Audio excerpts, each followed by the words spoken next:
नाज़रीन आदाब, KBN news के खबरनामे में आपका खैर मकदम है। Telangana union of working journalist की जानिब से रियासत तेलंगाना के तमाम तहसीलदारों को हुकूमत तेलंगाना की जानिब से सहाफियों को नजरअंदाज किए जाने और देरीना मुतालिबात की यकसुई के लिए एक तहरीरी याददाश्त रियासत के तमाम तहसीलदारों के हवाले की गई। इसी के पेश नजर तहसीलदार चारमीनार को भी मेमोरेंडम हवाले किया गया, जिसमें रियासती हुकूमत से मुतालबा किया गया कि वो अराजी, हेल्थ कार्ड, एक्रेडिशन कार्ड और दीगर मसाइल की फौरी यकसुई अमल में लाए ताकि सहाफी बरादरी को ज्यादा से ज्यादा सहूलतें और इस्तेफादे के मौके हासिल हो सके। इस मौके पर यूनियन के जिम्मेदारान अमीर हुसैन, हबीब, जुनेद मुल्तानी, अलीशान, लक्ष्मण राव, फारूक अली, मोहम्मद सुल्तान, नूरहुदा खादरी, खान नैयर के अलावा सहाफियों की कसीर तादाद वफद में शरीक रही।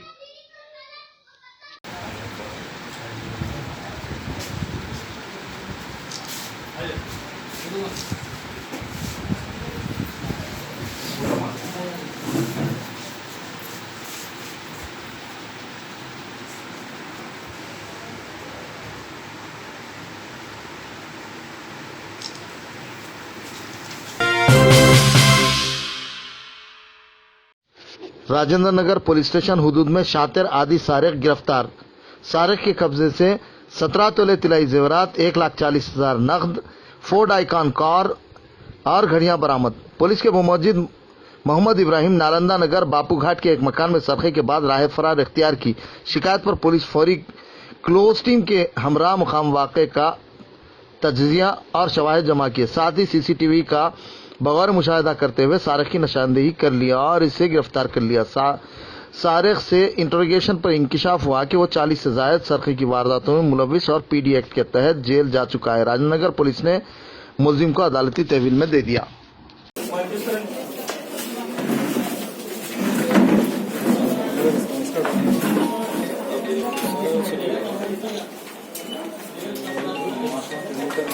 అదే రోజు రాత్రి 12వ తేదీ రాత్రి నలంద నగర్ బాపుఘాట్ దగ్గర ఒక ఇంట్లో గుర్తు తెలియని దొంగలు ప్రవేశించి తాళాలు పగలగొట్టి అందులో 13 తులాల బంగారు, 40,000 క్యాష్ వెంబడే మేము నేరస్థలానికి వెళ్లి అక్కడ ఉన్న సాక్ష్యాలన్నింటినీ సేకరించి సీసీ కెమెరాల ద్వారా నేరస్తుడు ఒక కారులో ప్రయాణించిందని తెలుసుకుని అట్టి కారును గోల్కొండ ఫోర్ట్ వరకు ద్వారా ఛేదన చేసుకుంటూ వెళ్లి అక్కడ నేరస్తుని ఐడెంటిఫై చేసి కారుతో పాటు నేరస్తుని పట్టుకొని పిఎస్ కు తీసుకొచ్చి అతన్ని ఇంటరాగేషన్ చేయగా మొత్తం గోల్కొండ, రాజేంద్ర నగర్, ఆసిఫ్ నగర్ 9 నేరాలు పాల్పడినట్టు తెలిసింది. అతని దగ్గర నుంచి సుమారు 17 తులాల బంగారు, 1,40,000 క్యాష్, 6 వాచ్లు మరియు కారుతో పాటు సీజ్ చేయడం జరిగింది. ఈ రోజు ఇతన్ని అరెస్ట్ చేసి కోర్టుకు రిమాండ్ పంపడం జరుగుతుంది. ఇతని మీద గతంలో హైదరాబాద్ సిటీ, సైబరాబాద్ లో సుమారు 40 కేసులు నమోదయ్యి ఉన్నాయి. చిక్కడపల్లిలో చివరిసారిగా పీడీ యాక్ట్ లో పోయి 2016లో రిలీజ్ అయ్యింది. అయినా కానీ ఇతను పంతా మార్చుకోకుండా మళ్ళా నేరాలు చేస్తూ ప్రజలందరికీ కూడా శాంతిభద్రతలకు విఘాతం కలిగిస్తూ ఉన్నాడు. टीएनजीओ यूनियन हैदराबाद के जेर एहतमाम रियासती सदर रविंदर रेड्डी और जनरल सेक्रेटरी राजेंद्र की क़यादत और सदारत में एग्जीक्यूटिव मीटिंग का हैदराबाद में इनकाद अमल में आया, जिसमें सरकारी मुलाजिमीन के मसाइल पर गौर खौज करते हुए मुशावरत की गई। इजलास के इख्तिताम पर टीएनजीओ हैदराबाद डिस्ट्रिक्ट सदर एसएम हुसैनी मुजीब ने मीडिया से बात करते हुए हुकूमत तेलंगाना से अपील की कि वो सरकारी मुलाजिमीन के देरीना हल तलब मसाइल पीआरसी की फौरी इजराई अमल में लाए, हेल्थ कार्ड की सहूलत को इस्तेफादे के काबिल बनाया जाए, आंध्र प्रदेश में खिदमात अंजाम देने वाले सरकारी तेलंगाना के मुलाजिमीन की वापसी अमल में लाई जाए, लाइब्रेरीज एम्प्लॉयज की तनख्वाहें 010 के जरिए अदा की जाए, बरसरे खिदमत कॉन्ट्रैक्ट आउटसोर्सिंग मुलाजिमीन को मुस्तकिल किया जाए। काफी अरसे से सरकारी मुलाजिमीन की तरक्कियां और तबादले नहीं हुए हैं, उन्हें तरक्की और तबादले अमल में लाए जाएं। उन्होंने 42 रोजा हड़ताल सकूला जनूला सम्मे को याद दिलाते हुए कहा कि तेलंगाना के सरकारी मुलाजिमीन ने हमेशा हुकूमत का साथ दिया। हुकूमत की जिम्मेदारी है कि वो भी सरकारी मुलाजिमीन के मुतालबात पूरे करते हुए मुलाजिमीन का साथ दे। उन्होंने तवक्को की कि रियासती हुकूमत मुलाजिमीन के हक में गौर खौज करते हुए वजीर आला के चंद्रशेखर राव मुलाजिमीन के हक में फैसला करेंगे। पिछले हफ्ते हर साल जो सरकारी मुलाजिमीन के तकलीफ़ात है उसके ऊपर हम कलेक्टर को नोटिस देकर पूरे हैदराबाद में फिरकर सरकारी मुलाजिमीन की तकलीफ़ात मालूम कर फिर हमारे स्टेट प्रेसिडेंट के ज़रिए से वो गवर्नमेंट को पहुंचाने का काम करते हैं। इस साल भी ये पिछले 16 तारीख से जो हमारा प्रोग्राम स्टार्ट हुआ, करीब हज़ारों एम्प्लॉयज़ को मिले जिसमें उनके जो भी परेशानियां ये हुकूमत में है, जो भी परेशानियां उनके ऑफिसर से हो रही है, जो भी प्रमोशंस है, ट्रांसफ़र्स है, ये तमाम चीज़ों पे भी उन लोगों से मिला गया। तो सौ हज़ारों सरकारी मुलाजिमीन उनके तकलीफ़ात बताने के बाद में जो पीआरसी आना है या हेल्थ कार्ड नहीं चल रहा है या दीगर जो आंध्रा में काम कर रहे हैं उनको वापस लाने का है, या जो बच्चों को ये हुकूमत बात दिखी कि भाई तुलबा को हम परमानेंट करेंगे कॉन्ट्रैक्ट एम्प्लॉइज़ को, वो बात है, और लाइब्रेरीज डिपार्टमेंट को 010 के ज़रिए से तनख्वाह देने की बात की गई थी। ये तमाम मसाइल पे बात की गई और ये तमाम मसाइल हल करने का वादा हैदराबाद डिस्ट्रिक्ट के सदर के हिस्से से मैं और मेरी एग्जीक्यूटिव उनको बात दिए। आज उसी सिलसिले में एग्जीक्यूटिव मीटिंग रखी गई, जिसमें हमारे स्टेट के सदर जनाब रविंदर रेड्डी साहब और जनरल सेक्रेटरी जनाब राजेंद्र साहब भी शिरकत करें। उसमें करीब 2 घंटे 2.5 घंटे ये मीटिंग चली, कई बातों पर, कई पहलुओं पर बात चली।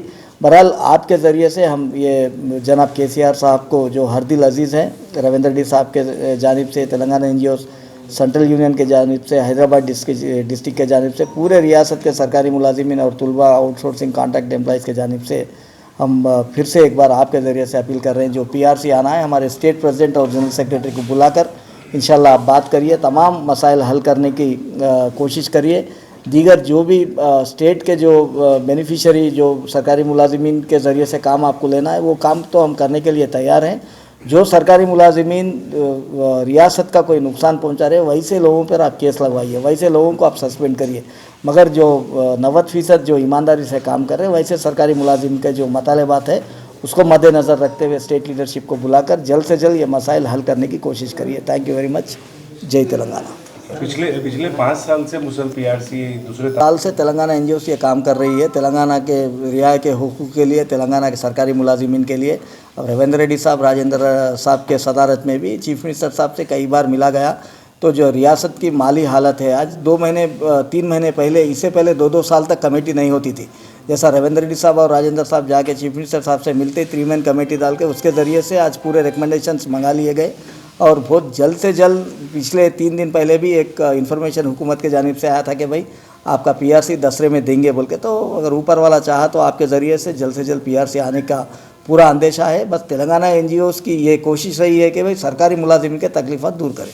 क्या TNG मैं बोला इससे पहले 73 साल में आप देखिए, जो तेलंगाना का एहतजाज चलते वक्त जो सकल जल्ले सब में चला, तमाम जो लोग मिलकर हम स्ट्राइक कर रहे थे 42 डेज़ की, वैसे स्ट्राइक को रोकने की कई लोग कोशिश करें। वो लोग फिर से एक बार अपना लीडर का चोला पहनकर आज हमारे सरकारी मुलाजिमिन को भड़काकर सेंट्रल यूनियन या हैदराबाद डिस्ट्रिक्ट को या डिस्ट्रिक्ट के एम्प्लॉयज़ को बदनाम करने की कोशिश कर रहे हैं। आज कई मसाइल का हल मिला, ये बात अलग है, थोड़ा देर हो रही है, दुरुस्त हो रही है, क्योंकि नई सरकार है, 5 साल 6 साल हो गए आके, और कई मसाइल हल होने वाले हैं। मगर तेलंगाना NGOs का ये वादा रहा, तेलंगाना NGOs की ये कोशिश रही कि भाई हर दिन सेक्रेटरीट में अगर कोई मिलते, कोई अगर जाते, तो तेलंगाना NGOs का प्रेसिडेंट और जनरल सेक्रेटरी के सिवा कोई भी यूनियन वाला आपको वहाँ पर नहीं दिखेगा, क्योंकि हमारे ऊपर जिम्मेदारी है। आज स्टेट प्रेसिडेंट अगर जैसा हम चाहे वैसा अगर बात करेंगे तो कल फिर हुकूमत को नहीं जाना है, तो ये उनके डायरेक्शन पे हमारा काम चलता। और हमारी ये कोशिश है कि भाई उधर सरकार, इधर रियाया, इधर हमारे सरकारी मुलाजिमीन को एकजुट करने का है, तो वही कोशिश चल रही है। बहरहाल आपके ज़रिए से हमारे को भरपूर भरोसा है, चीफ मिनिस्टर साहब इस बार हमारे रविंदर रेड्डी साहब, राजेंद्र साहब को बुलाकर इस मसाइल को हल करेंगे इंशाल्लाह। हम भी वही दुआ कर रहे हैं। बस 4 दिन से जो बारिश हो रही है हैदराबाद डिस्ट्रिक्ट में, ओपन ग्राउंड में मीटिंग थी, और वो मीटिंग के लिए भी हम कलेक्टर साहब से या दीगर हमारे ऑफिसर से परमिशन लेके मीटिंग रखे थे। तो ये PG के सिलेक्शंस आने की वजह से ग्राउंड का इस्तेमाल किया जा रहा है। आज सुबह में आप देखे होंगे वहाँ पर, तो इसी वजह से वो मीटिंग कैंसिल हुई, बाकी दूसरा कोई वो नहीं है। आज हमारे स्टेट प्रेसिडेंट भी बोले भाई हम आपका टाइम बोलिए, उस हिसाब से मीटिंग रख लीजिए। हम रविंदर रेड्डी साहब और राजेंद्र साहब के सदारत में फिर 100 एम्प्लॉइज से मिलेंगे बोल के भी वादा किए। इंशाल्लाह वो जब भी वो मौकूफ़ है, फिर आपके ज़रिए से हमारे एम्प्लॉइज़ को एकजुट कर फिर हमारे हक़ के लिए हम बराबर आवाज़ उठाएंगे। Telangana union of working journalist के ज़रिए तमाम रियासती हुकूमत की जानिब से सहाफ़ियों के साथ की जा रही मुसलसिल नाइंसाफ़ियों के खिलाफ जिले हैदराबाद के तमाम तहसीलदारों को मुतालिबात पर मबनी याददाश्त हवाले की गई। इस मौके पर सहाफ़ियों की कसीर तादाद मौजूद रही।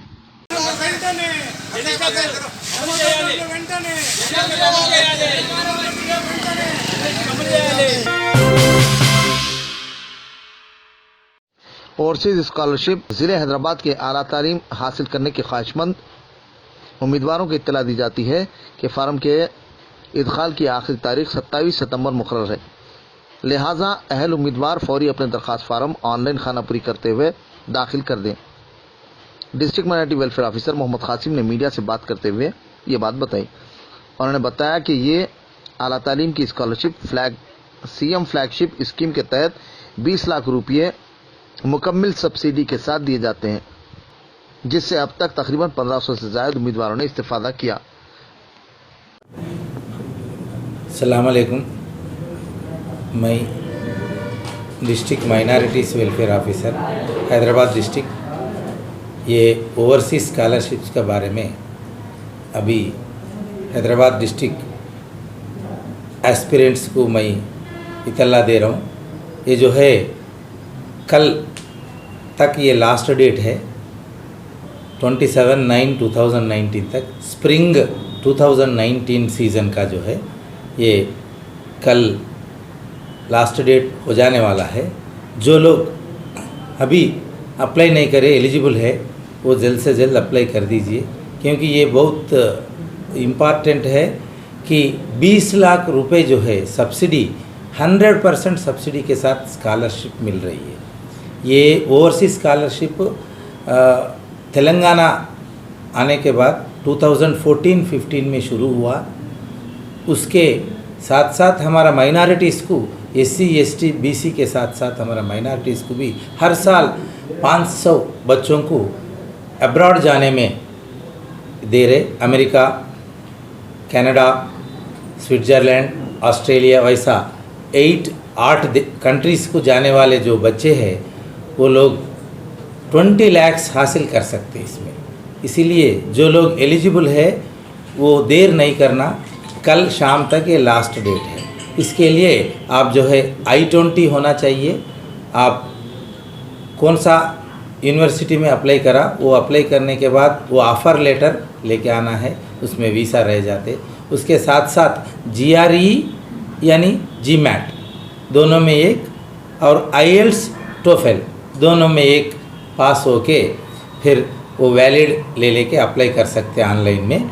वो अप्लाई करे तो अभी 20 लाख में फर्स्ट फेज़ में 10 लाख, सेकंड फेज़ में 10 लाख, पैसा 2 दफ़ा वो 20 लाख तेलंगाना गवर्नमेंट ने ये सैंक्शन कर दी थी। ये तेलंगाना गवर्नमेंट का फ्लैगशिप प्रोग्राम है। कई बच्चे इसके ज़रिया वो ऑस्ट्रेलिया, कनाडा, स्विट्ज़रलैंड ऐसा कंट्रीज़ में पढ़ के आज तक कम से कम 1500 अपना हैदराबाद डिस्ट्रिक्ट का बच्चे जो है इसको हासिल कर लिए हैं। ये CM ओवरसीज स्कॉलरशिप अपने पढ़े लिखे माइनॉरिटी बच्चों के लिए बहुत महत्वपूर्ण इम्पॉर्टेंट स्कॉलरशिप है। वैल्यूड 20 लाख का वैल्यूड स्कॉलरशिप है। सो ये हासिल करिए, जल्द से जल्द अप्लाई करिए। PT सिमिलर टेस्ट है इंग्लिश का। PT जो है ओनली ऑस्ट्रेलिया के लिए चलता है, मगर इसके साथ साथ GRE या GMAT उसको ऐड होना चाहिए, मैंडेटरी है। GO में स्कॉलरशिप के लिए वो यूनिवर्सिटी के लिए ज़रूरी नहीं है, फिर भी अपना स्कॉलरशिप की कंट्रोल करने के लिए GRE GMAT मैंडेटरी कर दिया गया है। कल जो लास्ट डेट है वो ऑनलाइन एप्लीकेशंस की लास्ट डेट है या ऑफलाइन भी कल ही लाके सबमिट करना? नहीं, ऑनलाइन एप्लीकेशंस के लिए ही लास्ट डेट है। हमारे माइनॉरिटी वेलफेयर डिपार्टमेंट में अभी एडवाइज़र AK खान साहब है और अपना शाहनवाज कासिम साहब है, अभी अजय मिश्रा साहब सेक्रेटरी है। ये लोग एक स्टेट लेवल कमेटी एक बना के वो कमेटी के साथ वो सिलेक्शन कर देते। वो सिलेक्शन डेट आने से पहले एक 10-15 डेज़ में वो सिलेक्शन कमेटी बैठती। वो सिलेक्शन कमेटी बैठने से पहले दाखिल करे तो भी आजकल उन लोग एक्सेप्ट कर रहे, बट ये जल्द से जल्द सबमिट करे तो बेहतरीन होगा। तहरीक मुस्लिम शब्बान के ज़ेर एहतमाम सदाए उम्मत कॉन्फ्रेंस का इनेकाद अमल में आने वाला है। जिम्मेदार तहरीक मुस्लिम शब्बान ने तफसीलात से वाकिफ करवाते हुए कहा कि हालात हाजिरा के पेश नज़र इस कॉन्फ्रेंस का इनेकाद अमल में लाया जा रहा है, जिसमें मुल्क और कौम के दानिशवरान, जमातों के सुदूर, मशाइखीन इज़ाम के अलावा अवाम की कसीर तादाद शरीक होने के कवी इम्कानात हैं। बिस्मिल्लाहिर्रहमानिर्रहीम। अस्सलामु अलैकुम व रहमतुल्लाहि व बरकातुहू।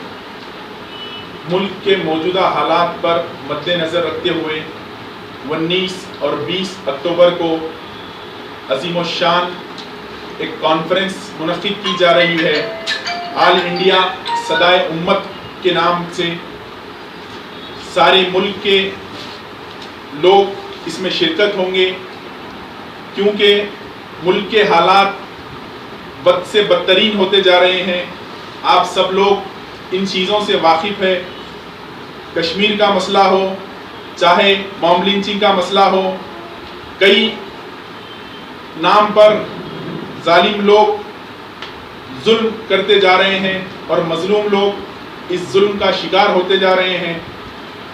सारे मुल्क के जिम्मेदार लोगों से ये गुजारिश है, ये अपील है, 9, 19 और 20 अक्टूबर को शहर हैदराबाद में एक आलीशान ऑल इंडिया सदाए उम्मत कॉन्फ्रेंस मुनक़िद की जा रही है। आप सब लोग इसमें शिरकत करिए।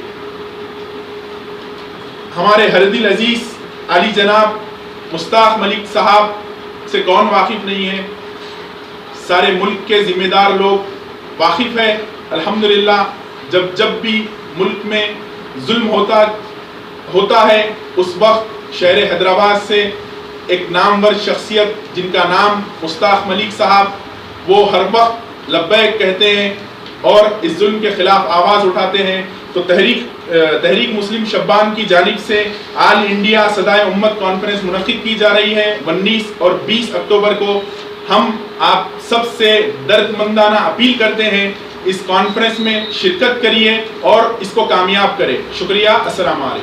अब A1 टाउनशिप चिविला और मोइनाबाद के दरमियान मेन रोड से 1.3 किलोमीटर आबादी से लगा हुआ तमाम डेवलपमेंट के साथ जहां आप अपना घर बना के रह सकते हैं, जो है बिल्कुल बिल्कुल बिल्कुल आबादी से लगा हुआ। 4 लाख में 100 गज का plot, drainage, electricity, footpath, BT road, college, bus stop जैसी तमाम सहूलियतें दस्तयाब हैं।